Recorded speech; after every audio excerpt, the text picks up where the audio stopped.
Bonjour à toutes et à tous, bienvenue à la partie 10 pour la théorie permis B. Alors on continue. Je m'excuse d'avance, mais cette partie va vraiment être un petit peu ennuyeuse car elle concerne tout ce qui est accident et tout ce qui est mécanique.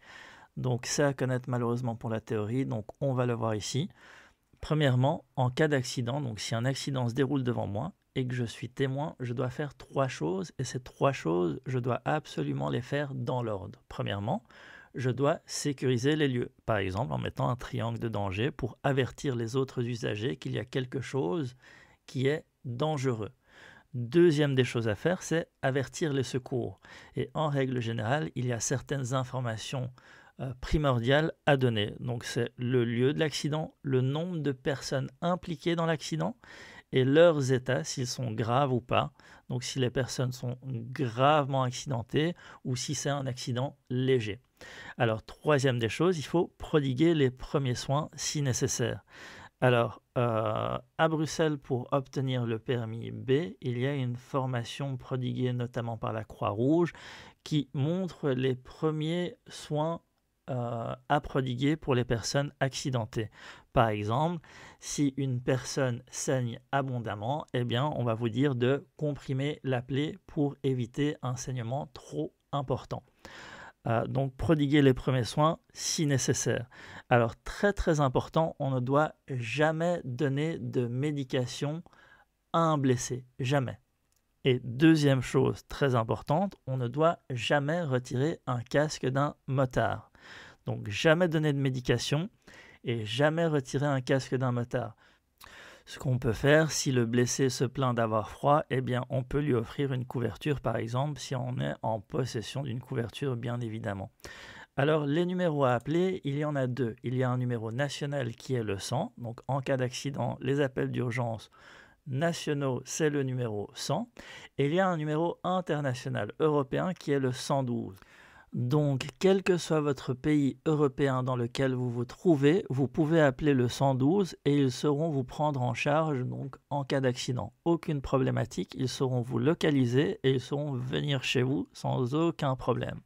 Alors, en cas d'accident léger, ça veut dire que si les dégâts matériaux sont légers et que s'il n'y a pas de blessés graves, de blessés corporels graves, eh bien, on est dans l'obligation de libérer la voirie. Pourquoi? Parce que si on reste dans l'état dans lequel on a fait l'accident, eh bien, on risque de créer un bouchon inutilement. Donc, on doit se déporter sur le côté et faire le nécessaire en remplissant un constat. Par exemple, on va voir un constat comment ça se présente sur l'image suivante. Bien évidemment, pour les accidents légers, il n'est pas nécessaire d'appeler les numéros d'urgence. Donc, on peut faire ça à la MIA en remplissant un constat d'assurance. Alors, un constat d'assurance, ça ressemble à l'image que vous voyez actuellement sur votre écran. Le constat d'assurance est à remplir par les deux parties, c'est-à-dire par les deux conducteurs des deux véhicules accidentés. Alors, on a le premier parti qui est la personne qui est en droit, c'est-à-dire la personne qui a subi l'accident et qui n'a rien demandé à personne d'ailleurs. Et enfin, le deuxième parti est la personne qui est en tort, c'est-à-dire la personne conductrice du véhicule qui est à l'origine de l'accident.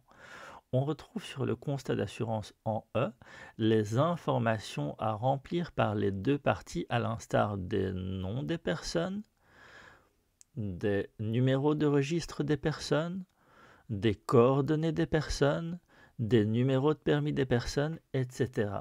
Donc, il s'agit des informations des deux conducteurs et de la personne en droit et de la personne en tort afin de les identifier par les assurances. Il faut savoir qu'en cas d'accident, il n'y a qu'un et un seul constat d'assurance qui devra être rempli par les deux parties. Donc, un constat par accident. Cela veut dire que soit la personne qui est en droit, soit la personne qui est en tort va se prémunir d'un constat d'assurance qui va être rempli par les deux parties. À gauche, le conducteur du véhicule A et à droite, le conducteur du véhicule B. Un seul constat suffit car il faut savoir que le constat d'assurance est muni d'une feuille carbone qui permet en fait une double écriture. Donc en fait, le fait de remplir le constat d'assurance va faire retranscrire les mêmes informations sur une feuille identique qui se retrouve en dessous de la première feuille. Et il y aura une feuille à remettre par partie. Donc, une feuille par partie. Le constat d'assurance, je répète, est un constat où il y a 2 feuilles et le fait d'écrire sur le constat d'assurance remplit les 2 feuilles. Et chaque partie devra prendre, à la fin du remplissage du constat, une des 2 feuilles qui sont identiques. Alors, 2 points importants à relever, 2 points même très importants. Premier point, je suis dans l'obligation de justifier de mon identité à l'autre partie si celui-ci en fait la demande. Donc il s'agit de la seule exception où je dois présenter ma carte d'identité à l'autre partie si celui-ci en fait la demande pour, par exemple, vérifier la véracité des informations inscrites sur le constat d'assurance. C'est un peu facile, en fait, s'il ne vérifie pas mes informations, je pourrais écrire n'importe quel nom sur le constat d'assurance et il ne serait pas en mesure de vérifier s'il ne demande pas la carte d'identité. Donc je répète, il s'agit de la seule exception où je dois justifier de mon identité si l'autre partie en fait la demande. La règle générale étant que seule la police a le droit de vérifier de mon identité. Deuxième point très important, ils m'est interdit d'opérer un quelconque changement après coup en l'absence de l'autre partie. Ça veut dire que si je remarque qu'il y a une erreur qui a été faite sur le constat d'assurance, je ne peux changer les informations figurant sur le constat d'assurance qu'en présence de l'autre partie. Qu'en présence de l'autre partie. Si maintenant il m'est impossible de retrouver l'autre partie ou de le contacter, eh bien je peux prendre contact avec mon assurance pour notifier qu'il y a une erreur qui figure sur le constat d'assurance. Mais en aucun cas, je peux changer les informations du constat d'assurance après coup. La partie F centrale bas, donc la partie centrale bas, est une partie où il va falloir faire un croquis au moment de l'accident, au moment de l'impact de la collision entre les 2 véhicules. Donc il s'agit d'un croquis approximatif et qui va pouvoir servir aux assurances pour pouvoir juger de qui est en droit et qui est en tort en cas de litige, donc en cas où les 2 parties ne se mettent pas d'accord. On a un exemple de croquis. Ici, on a un véhicule A et un véhicule B. On voit que sur le croquis, il s'agit du véhicule B qui est en infraction et donc qui est en tort, car le véhicule B désire changer de bande. Dans tout véhicule, on a un bouton similaire au bouton qui figure sur l'image. C'est un bouton qui sert à enclencher les feux de détresse. Les feux de détresse, qu'est-ce que c'est ? Ce sont les 4 clignotants qui s'allument alternativement et de manière répétée pour montrer qu'il y a une problématique. Donc les 4 clignotants orangés en règle générale. Donc on utilise les feux de détresse dans plusieurs situations. Première situation, c'est pour annoncer que je suis un danger pour les autres. Parce que je suis, par exemple, à l'arrêt sur une bande d'arrêt d'urgence. Deuxième des cas, lorsque je roule anormalement lentement. Cela veut dire que si je suis en panne et que je suis tracté par un autre véhicule, ma vitesse est dès lors anormalement lente.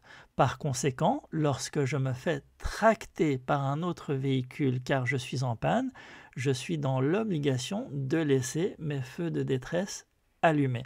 Je rappelle que la vitesse maximale lors d'un remorquage est de 25 km à l'heure. On a déjà vu ça dans la vidéo numéro 2, si je ne dis pas de bêtises. Donc deuxième des cas, je répète, lorsque je roule anormalement lentement. Si la limitation de vitesse est limitée à 80 et que je roule à 30 pour une raison X ou Y, je dois utiliser mes feux de détresse. Et enfin, troisième des cas, lorsqu'un bouchon se forme et que je suis à vive allure afin de prévenir les voitures qui me suivent, les voitures qui sont derrière moi. En règle générale, c'est souvent utilisé sur autoroute lors de la formation de bouchons. Lorsqu'il y a des bouchons qui se forment devant moi, j'enclenche mes feux de détresse qui sont visibles par les véhicules qui sont derrière moi pour les avertir de l'imminence d'un danger. le danger étant le ralentissement de tous les véhicules. Et c'est pour éviter un accident, en espérant ne pas arriver à l'accident.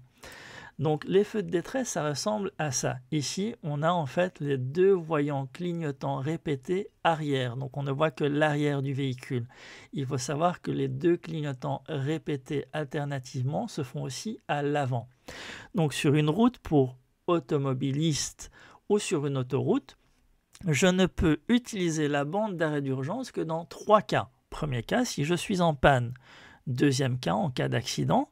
Et troisième cas, dans un cas de malaise grave. Dans un cas de malaise grave. Question d'examen, je circule sur une route pour automobilistes. Je suis pris d'une envie pressante d'aller faire mes besoins personnels. Je peux m'immobiliser sur la bande d'arrêt d'urgence? Oui, non. Alors, l'envie pressante, le besoin urgent d'aller faire ses besoins n'est pas une raison urgente qui autorise l'immobilisation sur la bande d'arrêt d'urgence. Il est conseillé, si on est sur autoroute, d'attendre la prochaine sortie et de prendre la prochaine sortie. Et si on est sur une route pour automobilistes, prendre la prochaine sortie pour sortir de la route pour automobilistes.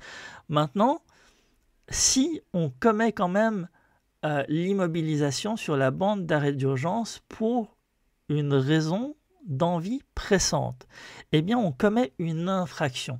On n'est pas en droit de s'immobiliser sur la bande d'arrêt d'urgence pour des besoins personnels. Si on le fait, on commet une infraction, mais on est quand même dans l'obligation d'utiliser ces feux de détresse, même si on est dans l'illégalité de l'immobilisation sur la bande d'arrêt d'urgence. Le fait de ne pas utiliser ces feux de détresse, eh bien, rajoute une infraction supplémentaire sur l'infraction initiale qui est l'immobilisation sur la bande d'arrêt d'urgence. Voilà l'exemple parfait de ce qu'il faut faire lorsqu'on tombe en panne sur une route pour automobilistes ou sur une autoroute. Première des choses, s'immobiliser sur la bande d'arrêt d'urgence. Deuxième des choses, mettre les 4 clignotants, les feux de détresse. Et mettre son gilet si on est conducteur, son gilet fluorescent. Troisième des choses, apposer son triangle à 150 mètres. Donc ici, on n'est pas vraiment sur du 150 mètres, mais bon, c'est une petite erreur qui est pardonnable, excusable. Quatrième des choses, prévenir les dépanneuses ou les autorités supérieures pour avertir du fait que je suis en panne. Alors, la prévention se fait toujours en utilisant les boîtiers qui sont à disposition à intervalles réguliers sur les autoroutes et sur certaines routes pour automobilistes. Donc ici, on voit qu'on a un téléphone où il est marqué SOS dessus. Donc, l'utilisation de ce dispositif est simplifiée par rapport à l'appel téléphonique, car on peut directement localiser le véhicule où est-ce qu'il se trouve. Donc on doit absolument utiliser ces dispositifs et on ne doit téléphoner que si ces dispositifs sont absents. Donc, question d'examen, tomber en panne sur autoroute, comment dois-je prévenir la dépanneuse? Comment dois-je prévenir les personnes qui s'occupent des voiries afin qu'ils viennent me dépanner? 1. En utilisant des dispositifs mis à disposition sur autoroute. 2.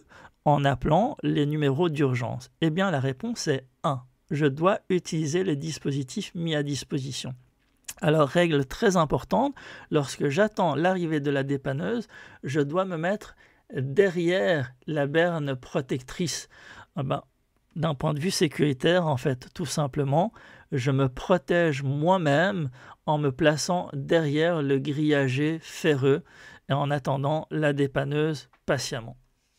Petite piqûre de rappel, je redis et réaffirme que les véhicules prioritaires lorsqu'ils sont les gyrophares bleus allumés et que la sirène retentit ont priorité sur les autres automobilistes. Ils ont non seulement la priorité, mais les autres automobilistes doivent leur céder le passage. Donc si je me retrouve dans une voie rapide, bouchonnée, et qu'il y a un véhicule prioritaire avec la sirène qui retentit et les lumières bleues, eh bien je dois faire mon maximum pour pouvoir libérer le passage afin de laisser ce véhicule passer en priorité. Donc sur l'image, on voit que les véhicules sur la bande de gauche se déportent légèrement à gauche et les véhicules sur la bande centrale se déportent légèrement à droite pour laisser une sorte de couloir pour l'ambulance afin qu'elle puisse passer devant tout le monde car elle est dans l'urgence. Question. Le véhicule devant moi utilise ses feux de détresse pour montrer son intention de faire débarquer des gens. Est-il en infraction? Oui? Non. Alors la réponse est oui. Lorsque je fais débarquer des gens, je dois mettre mon clignotant à droite pour montrer que je suis déporté vers la droite et que je peux faire débarquer des gens. Les feux de détresse, c'est simplement pour indiquer que je suis un danger pour autrui. Le fait de faire débarquer des gens n'est nullement un danger pour autrui. Donc, c'est une infraction que beaucoup d'automobilistes commettent. Donc, lorsque j'embarque ou je débarque des gens, je n'utilise pas mes feux de détresse. Alors, klaxon et appel de phare. Le klaxon, il a une et une seule fonction.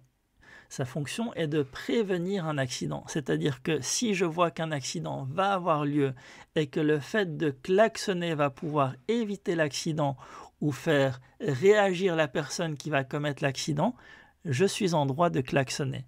L'appel de phare, c'est le similaire, le parallélisme au klaxon lorsqu'il fait nuit. Donc c'est un double voyant lumineux de feux de route. Donc les feux de route, ce sont les très grands feux. Donc sur le tableau de bord, ils sont normalement de couleur bleue. Et c'est en fait allumé 2 fois de suite, 2 fois successivement, les grands phares, les feux de route. Alors question. Je klaxonne sur le véhicule devant moi pour lui indiquer qu'il roule anormalement lentement. Est-ce que je commets une infraction? Oui, je commets une infraction car le klaxon est détourné de sa fonction première. La fonction première est de prévenir un accident. Donc, le fait de lui dire que tu roules anormalement lentement en klaxonnant, ça ne prévient aucun accident. Donc, c'est une infraction. Beaucoup de gens, en s'énervant, klaxonnent et commettent une infraction qui n'est pas autorisée par le code de la route. Question. La personne qui roule devant moi est distraite par son téléphone. Celui-ci utilise tactilement son téléphone sur une très longue durée. Avant de le doubler, j'ai l'autorisation de klaxonner pour m'annoncer. Eh bien, dans ce cas-ci, oui. Pourquoi? Parce que la personne est distraite et donc elle est sujette à commettre un accident. Donc peut-être que la personne ne m'a pas vu ou n'a pas vu que je vais la doubler et donc je klaxonne pour prévenir que je suis là et que je vais la doubler et afin de prévenir un accident, de lui montrer que je suis présent. Donc dans ce cas-ci, j'ai l'autorisation de klaxonner. Oui, et je ne commets aucune infraction. Alors pour rejoindre et pour quitter son véhicule lorsqu'on gare, il y a certaines règles de sécurité routière à respecter. On rejoint toujours son véhicule par l'avant, comme le montre l'image en bas à gauche. Donc on rejoint son véhicule par l'avant, de sorte que on est toujours en visuel les véhicules qui roulent sur la chaussée de face. Ainsi, si une problématique survient, on peut réagir à la seconde. On rejoint le trottoir par l'arrière du véhicule, c'est-à-dire que lorsqu'on gare son véhicule, qu'on ferme à clé son véhicule et qu'on veut quitter son véhicule, on va longer son véhicule par l'arrière pour rejoindre le trottoir. Encore une fois, de sorte que, à ce qu'on garde les véhicules qui roulent sur la chaussée de visu, en visuel, qu'on puisse réagir à la dernière seconde en cas de problématique. Et dernière règle de sécurité routière, on fait toujours monter les enfants par la portière côté trottoir, comme le montre l'image en bas à droite. On fait monter les enfants par la portière côté trottoir. Dans le véhicule, il y a 3 pédales. La pédale la plus à gauche s'appelle l'embrayage, la pédale du milieu, c'est la pédale de frein, et la pédale la plus à droite, c'est la pédale d'accélérateur. Il est à noter que dans une voiture automatique, on n'a que 2 pédales. On a l'accélérateur et le frein. Donc tout se fait automatiquement comme son nom l'indique et on n'a pas besoin de débrayer, d'appuyer sur l'embrayage et de connecter le moteur via l'embrayage. Donc dans une voiture manuelle, donc permis B classique, on a 3 pédales, embrayage à gauche, frein au centre et accélérateur à droite. Le pied droit ne sert à actionner que l'accélérateur et la pédale de frein. Donc les deux pédales les plus extrêmes droites, donc la pédale centrale et la pédale de droite. Et enfin, la pédale de gauche, donc l'embrayage, est actionné par le pied gauche. Pied gauche, embrayage, et les deux pédales à droite, pied droit. Appuyer sur l'embrayage, un synonyme, c'est débrayer. Le fait d'actionner la pédale d'embrayage, un synonyme, c'est débrayer.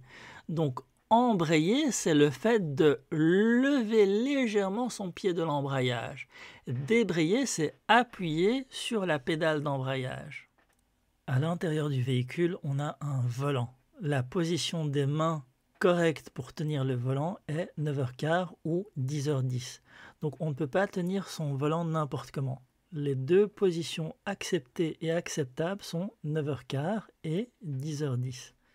À l'intérieur du véhicule, on a aussi une boîte de vitesse. On a également une boîte de vitesse, donc qui permet de changer de vitesse. Sur l'image, on a une boîte de vitesse qui comporte 7 vitesses. Donc 6 vitesses pour la marche avant, la première, la deuxième, la troisième, la quatrième, la cinquième et la sixième, et une vitesse pour la marche arrière, ce qui donne bien 7 vitesses. Il existe des véhicules qui ne comportent que 6 vitesses, donc 5 vitesses pour la marche avant et une vitesse pour la marche arrière.